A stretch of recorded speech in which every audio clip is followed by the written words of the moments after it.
दोस्तों, आपको हमारी तरफ से बहुत सारा नमस्कार। कैसे हैं आप? ईश्वर से मेरी प्रार्थना है कि आप लोग खुश रहें, प्रसन्नचित्त रहें और सुरक्षित रहें।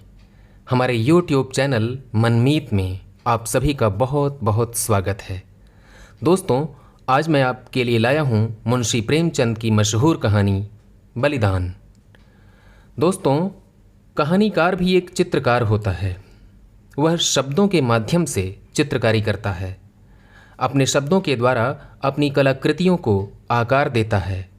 और अगर बात भारत के किसान की हो तो यह बात निर्विवाद रूप से कही जा सकती है कि उसकी चित्रकारी मुंशी प्रेमचंद से बढ़िया पूरे विश्व में किसी ने नहीं की है। आज मैं आपके लिए एक ऐसे ही किसान का चित्र आपके सामने पेश करने का प्रयास कर रहा हूँ। इस खूबसूरत चित्र का नाम है बलिदान। बलिदान कहानी एक टूटते हुए, दम तोड़ते हुए किसान की मार्मिक कथा है। इस कथा का नायक है गिरधारी। गिरधारी की पत्नी है सुभागी। पूरी कहानी इन्हीं दो पात्रों के इर्द गिर्द घूमती है। तो आइए शुरू करते हैं मुंशी प्रेमचंद की मशहूर कहानी बलिदान। मनुष्य की आर्थिक अवस्था का सबसे ज़्यादा असर उसके नाम पर पड़ता है। मौजे बेला के ठाकुर जब से कांस्टेबल हो गए हैं, उनका नाम मंगल सिंह हो गया है। अब उन्हें कोई मंगरू कहने का साहस नहीं कर सकता।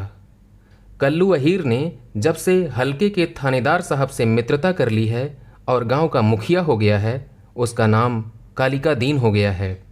अब उसे कोई कल्लू कहे तो आंखें लाल पीली करता है। इसी प्रकार हरखचंद्र कुर्मी अब हरखू हो गया है। आज से 20 साल पहले उसके यहाँ शक्कर बनती थी, कई हल की खेती होती थी और कारोबार खूब फैला हुआ था। लेकिन विदेशी शक्कर की आमद ने उसे मटियामेट कर दिया। धीरे धीरे कारखाना टूट गया, ज़मीन टूट गई, गाहक टूट गए और वह भी टूट गया।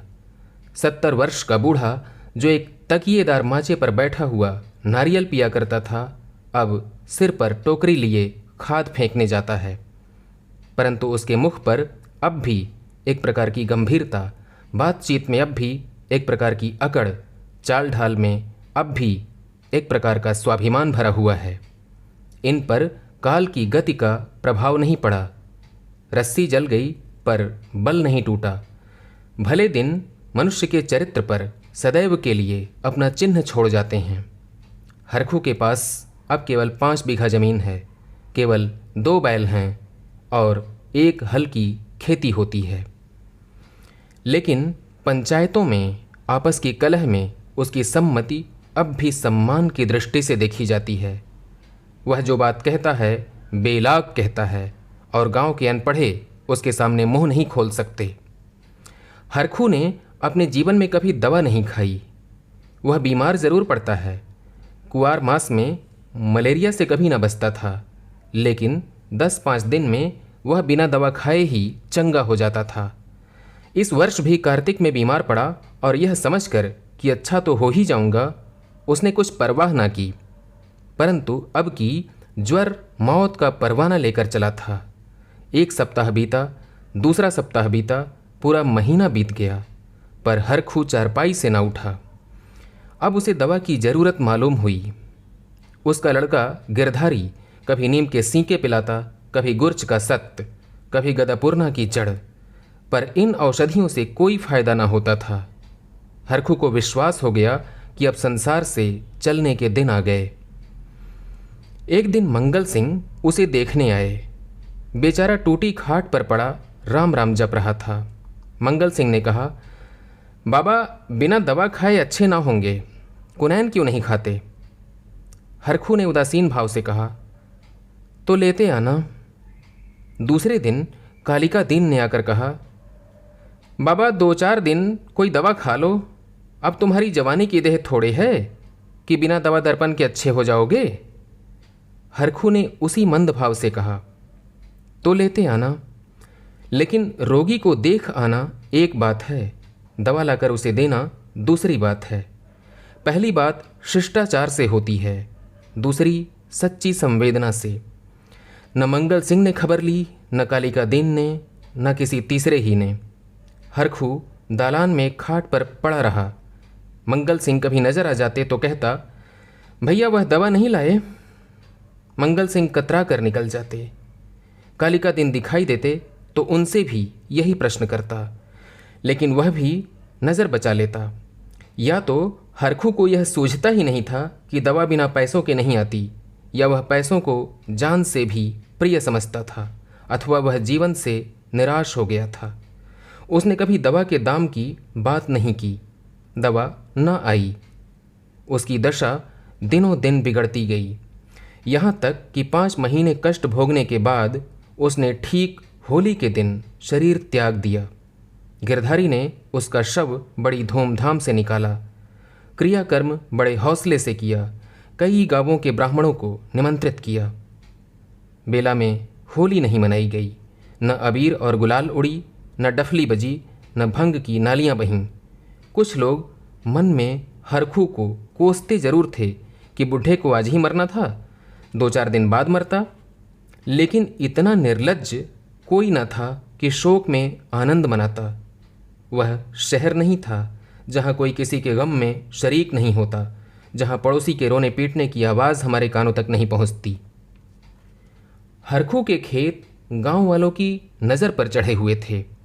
5 बीघा ज़मीन कुएं के निकट खाद पांच से लदी हुई मेड़ बांध से ठीक थी। उनमें 3-3 फसलें पैदा होती थीं। हरखू के मरते ही उस पर चारों ओर से धावे होने लगे। गिरधारी तो क्रियाकर्म में फंसा हुआ था। उधर गांव के मंचले किसान लाला ओंकार नाथ को चैन नहीं लेने देते थे। नजराने की बड़ी बड़ी रकमें पेश हो रही थीं। कोई साल भर का लगान पेशगी देने को तैयार था, कोई नजराने की दूनी रकम का दस्तावेज लिखने को तुला हुआ था। लेकिन ओंकार नाथ सबको टालते रहते थे। उनका विचार था कि गिरधारी का हक सबसे ज़्यादा है। अगर वह दूसरों से कम भी नजराना दे तो खेत उसी को देने चाहिए। अस्तु जब गिरधारी क्रियाकर्म से निवृत्त हो गया और चैत का महीना भी समाप्त होने को आया, तब जमींदार साहब ने गिरधारी को बुलवाया और उससे पूछा, क्यों, खेतों के बारे में क्या कहते हो? गिरधारी ने रो कर कहा, उन्हीं खेतों का ही आसरा है, जोतूंगा नहीं तो क्या करूंगा। ओमकार नाथ, नहीं, ज़रूर जोतो, खेत तुम्हारे हैं, मैं तुमसे छोड़ने को नहीं कहता हूँ। हरखू ने उन्हें 20 साल तक जोता, उन पर तुम्हारा हक है। लेकिन तुम देखते हो अब ज़मीन की दर कितनी बढ़ गई है। तुम 8 रुपये बीघे पर जोतते थे, मुझे अब 10 रुपये मिल रहे हैं, और नजराने के रुपए 100 अलग। तुम्हारे साथ रियायत करने को लगान वही रखता हूँ, पर नजराने के रुपए तुम्हें देने पड़ेंगे। गिरधारी, सरकार, मेरे घर में तो इस समय रोटियों का भी ठिकाना नहीं है, इतने रुपए कहाँ से लाऊंगा? जो कुछ जमा जथा थी दादा के काम में उठ गई। अनाज खलिहान में है, लेकिन दादा के बीमार हो जाने से उपज भी अच्छी नहीं हुई, रुपए कहाँ से लाऊं? ओमकार नाथ, हाँ ये सच है, लेकिन मैं इससे ज़्यादा रियायत नहीं कर सकता। गिरधारी, नहीं सरकार, ऐसा ना कहिए, नहीं तो हम बिना मारे मर जाएंगे। आप बड़े होकर कहते हैं तो बैल बधिया बेचकर 50 रुपया कर सकता हूँ, इससे बेशी की हिम्मत नहीं पड़ती। ओमकार नाथ चिढ़ कर बोले, तुम समझते होगे कि हम ये रुपए लेकर अपने घर में रख लेते हैं और चैन की बंसी बजाते हैं, लेकिन हमारे ऊपर जो कुछ गुजरती है हम ही जानते हैं। कहीं यह चंदा, कहीं वह इनाम, इनके मारे कचूमर निकल जाता है। बड़े दिन में सैकड़ों रुपए डालियों में उड़ जाते हैं। जिसे डाली ना दो वही मुँह फुलाता है। जिन चीज़ों के लिए मेरे लड़के तरस कर रह जाते हैं, उन्हें बाहर से मंगा कर डालियों में सजाता हूँ। उस पर कभी कानूनगो आ गए, कभी तहसीलदार, कभी डिप्टी साहब का लश्कर आ गया। सब मेरे मेहमान होते हैं। अगर ना करूं तो नक्कू बनूं और उनकी आंखों में कांटा बन जाऊं। साल में 1000-1200 इस रसद खुराक के मद में देने पड़ते हैं। यह सब कहाँ से आवे? बस यही जी चाहता है कि सब कुछ छोड़ कर निकल जाऊं। लेकिन हमें तो परमात्मा ने इसलिए बनाया है कि एक से रुपया सता कर लें और दूसरे को रो रो कर दें। यही हमारा काम है। तुम्हारे साथ इतनी रियायत कर रहा हूँ, लेकिन तुम इतनी रियायत पर भी खुश नहीं हो, तो आगे हरि की इच्छा। नजराने में 1 पैसे की भी रियायत ना होगी। अगर 1 हफ्ते के अंदर दाखिल करोगे तो खेत जोत पाओगे, नहीं तो नहीं, मैं दूसरा प्रबंध कर दूंगा। गिरधारी उदास और निराश होकर घर आया। 100 रुपये का प्रबंध करना उसके काबू के बाहर था। सोचने लगा, अगर दोनों बैल बेच दूं तो खेत ही लेकर क्या करूंगा। घर बेचूं तो यहाँ लेने वाला ही कौन है, और फिर बाप दादों का नाम डूबता है। 4-5 पेड़ हैं, लेकिन उन्हें बेचकर 20 रुपये या 25 रुपये से अधिक ना मिलेंगे। उधार लूं तो देता कौन है। अभी बनिए के 50 रुपये सिर पर चढ़े हैं, वह 1 पैसा ना देगा। घर में गहने भी तो नहीं हैं, नहीं तो उन्हीं को बेच देता। ले देकर एक हंसुली बनवाई थी, वह भी बनिए के घर पड़ी हुई है। साल भर हो गया, छुड़ाने की नौबत नहीं आई। गिरधारी और उसकी स्त्री सुभागी दोनों चिंता में पड़े रहते, लेकिन कोई उपाय ना सोचता। गिरधारी को खाना पीना अच्छा ना लगता, रात को नींद ना आती। खेतों के निकलने का ध्यान आते ही उसके हृदय में हूक सी उठने लगती। हाय, वह भूमि जिसे हमने वर्षों जोता, जिसे खाद से पाटा, जिसमें मेड़े रखी, जिसकी मेड़े बनाई, उसका मजा अब दूसरा उठाएगा। ये खेत गिरधारी के जीवन के अंग हो गए थे। उनकी एक एक अंगुल भूमि उसके रक्त से रंगी हुई थी। उनका एक एक परमाणु उसके पसीने से तर हो गया था। उनके नाम उसकी जिह्वा पर उसी तरह आते थे जिस तरह अपने तीनों बच्चों के। कोई 24 था, कोई 22 था, कोई नाले वाला, कोई तलैया वाला। इन नामों के स्मरण होते ही खेतों का चित्र उसकी आंखों के सामने खिंच जाता था।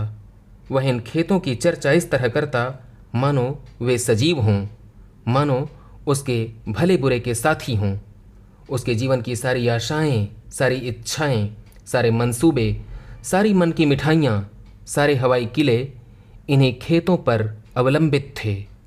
इनके बिना वह जीवन की कल्पना ही नहीं कर सकता था, और वे ही अब हाथ से निकले जाते हैं। वह घबरा कर घर से निकल जाता और घंटों उन्हीं खेतों की मेड़ों पर बैठा हुआ रोता, मानो उनसे विदा हो रहा हो। इस तरह 1 सप्ताह बीत गया और गिरधारी रुपए का कोई बंदोबस्त ना कर सका। 8वें दिन उसे मालूम हुआ कि कालिका दिन ने 100 रुपये नजराना देकर 10 रुपये बीघे पर खेत ले लिए। गिरधारी ने एक ठंडी सांस ली। एक क्षण बाद वह दादा का नाम लेकर बिलख बिलख कर रोया। उस दिन घर में चूल्हा नहीं जला।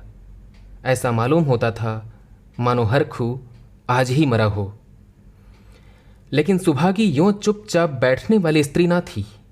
वह क्रोध से भरी हुई कालिका दिन के घर गई और उसकी स्त्री को खूब लथेड़ा। कल का बानी, आज का सेठ, खेत जोतने चले हैं। देखें कौन मेरे खेत में हल चलाता है। अपना और उसका लोहू एक कर दूंगी। पड़ोसियों ने उसका पक्ष लिया। सब तो हैं, आपस में यह चढ़ा उतरी नहीं करना चाहिए। नारायण ने धन दिया तो क्या गरीबों को कुचलते फिरेंगे। सुभागी ने समझा मैंने मैदान मार लिया। उसका चित्त शांत हो गया। किंतु वही हवा जो पानी में लहरें पैदा करती है, वृक्षों को जड़ से उखाड़ डालती है। सुभागी तो पड़ोसियों की पंचायत में अपने दुखड़े रोती और कालिका दिन की स्त्री से छेड़ लड़ती। इधर गिरधारी अपने द्वार पर बैठा हुआ सोचता, अब मेरा क्या हाल होगा, अब यह जीवन कैसे कटेगा, ये लड़के किसके द्वार पर जाएंगे। मजदूरी का विचार करते ही उसका हृदय व्याकुल हो जाता। इतने दिनों तक स्वाधीनता और सम्मान का सुख भोगने के बाद अधम चाकरी की शरण लेने के बदले वह मर जाना अच्छा समझता था। वह अब तक गृहस्थ था। उसकी गणना गांव के भले आदमियों में होती थी। उसे गांव के मामले में बोलने का अधिकार था। उसके घर में धन नहीं था, पर मान था। नाई, बढ़ई, कुम्हार, पुरोहित, भाट, चौकीदार, ये सब उसका मुंह ताकते थे। अब वह मर्यादा कहाँ। अब कौन उसकी बात पूछेगा, कौन उसके द्वार पर आवेगा। अब उसे किसी के बराबर बैठने का, किसी के बीच में बोलने का हक नहीं रहा। अब उसे पेट के लिए दूसरों की गुलामी करनी पड़ेगी। अब पहर रात रहे कौन बैलों को नाद में लगाएगा। वह दिन अब कहाँ, जब गीत गा गा कर हल चलाता था, अपने लहलहाते हुए खेतों को देखकर फूला नहीं समाता था, खलिहान में अनाज का ढेर सामने रखे अपने को राजा समझता था। अब अनाज के टोकरे भर भर कर कौन लावेगा। अब खत्ते कहाँ, बखार कहाँ, यही सोचते सोचते गिरधरी की आंखों से आंसुओं की झड़ी लग जाती थी। गांव के 2-4 सज्जन जो कालिका दिन से जलते थे, कभी कभी गिरधारी को तसल्ली देने आया करते थे, पर वह उनसे भी खुलकर ना बोलता। उसे मालूम होता था कि मैं सबकी नज़रों में गिर गया हूँ। अगर कोई समझाता कि तुमने क्रियाकर्म में व्यर्थ इतने रुपए लगा दिए तो उसे बहुत दुख होता। वह अपने उस काम पर ज़रा भी ना पछताता। मेरे भाग्य में जो लिखा है वह होगा, पर दादा के ऋण से तो मैं उऋण हो गया। उन्होंने अपनी ज़िंदगी में 4 बार खिला कर खाया, क्या मरने के पीछे उनको मैं पिंडे और पानी के लिए तरसाता। इस प्रकार 3 मास बीत गए और आषाढ़ आ पहुंचा। आकाश में घटाएं आईं, पानी गिरा, किसान हल जुए ठीक करने लगे, बढ़ई हलों की मरम्मत करने लगा। गिरधारी पागल की तरह कभी घर के भीतर जाता, कभी बाहर आता, अपने हलों को निकाल निकाल कर देखता। उसकी मुठिया टूट गई है, इसकी फाल ढीली हो गई है, जुए में सैला नहीं है। यह देखते देखते वह एक क्षण को अपने को भूल गया। दौड़ा हुआ बढ़ई के यहाँ गया और बोला, रज्जू, मेरे हल भी बिगड़े हुए हैं, चलो बना दो इन्हें। रज्जू ने उसकी ओर करुणा भाव से देखा और अपना काम करने लगा। गिरधारी को होश आ गया, नींद से चौंक पड़ा, ग्लानि से उसका सिर झुक गया, आंखें भर आईं, चुपचाप घर चला आया। गांव के चारों ओर हलचल मची हुई थी।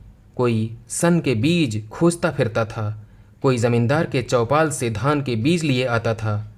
कहीं सलाह होती थी किस खेत में क्या बोना चाहिए, कहीं चर्चा होती थी कि पानी बहुत बरस गया, 2-4 दिन ठहर कर बोना चाहिए।